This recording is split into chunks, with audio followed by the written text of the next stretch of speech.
ಪಟ್ಟಣದ ಅಂಬೇಡ್ಕರ್ ಉದ್ಯಾನವನದಲ್ಲಿ ಹುಕ್ಕೇರಿ ತಾಲೂಕಿನ ಅಂಗನವಾಡಿ ಆಶಾ ಕಾರ್ಯಕರ್ತರು ಸೇರಿ ಗ್ರಾಮ ಪಂಚಾಯಿತಿ ವಾಟರ್ ಮ್ಯಾನ್ ಮತ್ತು ಸಿಆರ್ಟಿಯು ಹಾಗೂ 10ಕ್ಕೂ ಹೆಚ್ಚು ಕಾರ್ಮಿಕ ಸಂಘಟನೆಗಳು ಭಾರತ ಬಂದ್ಗೆ ಕರೆ ಕೊಟ್ಟ ಹಿನ್ನೆಲೆ ಸಾವಿರಾರು ಸಂಖ್ಯೆಯಲ್ಲಿ ಜಮಾವಣೆಗೊಂಡು ರ್ಯಾಲಿ ಮುಖಾಂತರ ಆಗಮಿಸಿ ಕೆಲ ಸಮಯ ಕೋರ್ಟ್ ಸರ್ಕಲ್ ಬಂದ್ ಮಾಡಿ ಪ್ರತಿಭಟನೆ ಮಾಡಿದ್ದಾರೆ.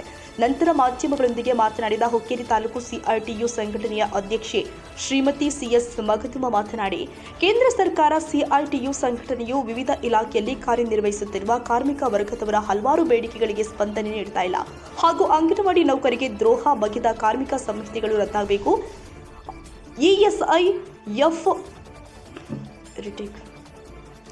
ಇಎಸ್ಐಪಿಎಫ್ ಕೊಡಬೇಕು, ಎಫ್ಆರ್ಎಸ್ ರದ್ದಾಗಬೇಕು, ಹೀಗೆ ಹಲವಾರು ಬೇಡಿಕೆಗಳನ್ನು ಕೇಂದ್ರ ಸರ್ಕಾರ ಕೂಡಲೇ ಕೊಡಬೇಕು ಅಂತ ಅಂಗನವಾಡಿ ಕೇಂದ್ರವನ್ನು ಬಂದ್ ಮಾಡಿ ಅಖಿಲ ಭಾರತ ಸಾರ್ವತ್ರಿಕ ಮುಷ್ಕರ ಹಮ್ಮಿಕೊಳ್ಳಲಾಗಿದೆ ಎಂದಿದ್ದಾರೆ.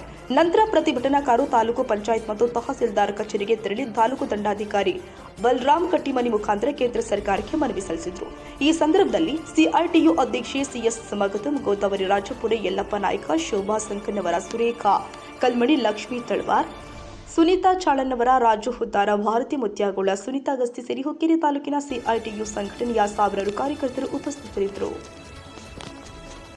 ಸರ್ಕಾರ 44 ಕಾರ್ಮಿಕರ ಕಾನೂನುಗಳನ್ನು ತಿದ್ದುಪಡಿ ಮಾಡಿ 4 ಕೋಡ್ಗಳನ್ನಾಗಿ ಮಾಡಿದೆ. ಅದು ಕಾರ್ಮಿಕರಿಗೆ ಅನ್ಯಾಯವಾಗುತ್ತದೆ. ಅದಕ್ಕಾಗಿ ನಾವು ಇವತ್ತು ದೊಡ್ಡ ಪ್ರಮಾಣದ ಹೋರಾಟ ಮಾಡಿದೆವು. ಅಂಗನವಾಡಿ, ಬಿಸಿ ಊಟ, ಆಶಾ, ಗ್ರಾಮ ಪಂಚಾಯಿತಿ ನಾವು ಇತರೆ ಕಾರ್ಮಿಕರು ಕೂಡಿ ಒಟ್ಟಾಗಿ ಹೋರಾಟ ಮಾಡಿದ್ದೇವೆ. ಇದೇ ರೀತಿ ಮುಂದುವರೆದರೆ ಮತ್ತೆ ನಾವು ದೊಡ್ಡ ಪ್ರಮಾಣದಾಗ ಹೋರಾಟ ಮಾಡ್ತೇವೆ. ಕೇಂದ್ರ ಸರ್ಕಾರಕ್ಕೆ ಎಚ್ಚರಿಕೆ ಕೊಡೋಕೆ ನಾವು ಇವತ್ತು ಹೋರಾಟವನ್ನು ಇಟ್ಕೊಂಡೆವು. ಅದಕ್ಕಾಗಿ ಕೇಂದ್ರ ಸರ್ಕಾರ ಮೊನ್ನೆ ನಾವು ಡಿಸೆಂಬರ್ದ 1ನೇ ತಾರೀಕದಲ್ಲಿ ಹೋರಾಟ ಮಾಡಿ ದೊಡ್ಡ ಪ್ರಮಾಣದಾಗ ಹೋರಾಟ ಮಾಡಿದಾಗ ಕೇಂದ್ರ ಸರ್ಕಾರ ನಮ್ಮನ್ನು ಮಾತುಕತೆ ಕರೆದ ಎಲ್ಲ ಆಶ್ವಾಸನೆಗಳು ಕೊಟ್ಟು ಬಜೆಟ್ದಲ್ಲಿ ಯಾವುದೇ ಬೇಡ. ಅದಕ್ಕಾಗಿ ದೊಡ್ಡ ಪ್ರಮಾಣದಾಗ ಹೋರಾಟ ಮಾಡಿ ಕೇಂದ್ರ ಸರ್ಕಾರವನ್ನು ಧಿಕ್ಕಾರ ಕೊಡೋಕ್ಕಾಗಿ ನಾವು ಇಲ್ಲಿ ಬಂದೆವು.